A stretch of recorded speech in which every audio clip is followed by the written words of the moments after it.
পুরনো সংসদ সদস্য হওয়ার পরও সেই ভালোবাসা কমেনি। শত ব্যস্ততার মাঝেও জামালপুরে ফুটবল ম্যাচে হাজির হবিগঞ্জ ৪ আসনের এমপি। বীর মুক্তিযোদ্ধা অ্যাডভোকেট আব্দুল হাকিম স্টেডিয়ামে ব্যারিস্টার সুমন ফুটবল একাডেমি ও জামালপুর পৌরসভা ফুটবল একাদশের মাঝে একটি প্রীতি ম্যাচের আয়োজন করা হয়। তবে প্রথমার্ধে মাঠে নামেননি ব্যারিস্টার সুমন। নির্ধারিত ৩০ মিনিটের খেলায় ব্যারিস্টার সুমন বিহীন দলের জালে ১৫ মিনিটের মাথায় এক গোল দেয় জামালপুর পৌরসভা একাদশ। ১-০ গোলে পিছিয়ে থেকে প্রথমার্ধ শেষ করে ব্যারিস্টার সুমন ফুটবল একাডেমি। দ্বিতীয়ার্ধে ভক্তদের অপেক্ষার অবসান ঘটিয়ে মাঠে নামেন ব্যারিস্টার সুমন। মাঠে নেমেই বাজিমাত করেন তিনি। খেলা শেষ হবার ১০ মিনিট আগে সুমনের দুর্দান্ত গোলে পুরো স্টেডিয়াম উত্তেজনায় ছড়িয়ে পড়ে।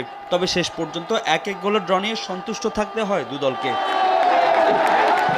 ম্যাচের ফলাফল যাই হোক, ব্যারিস্টার সৈয়দ সাইদুল হক সুমনের দলের খেলা উপলক্ষে স্টেডিয়াম ছিল কানায় কানায় পূর্ণ। জামালপুর পৌরসভার আয়োজনে অনুষ্ঠিত প্রীতি ম্যাচে উপস্থিত ছিলেন স্থানীয় গণ্যমান্য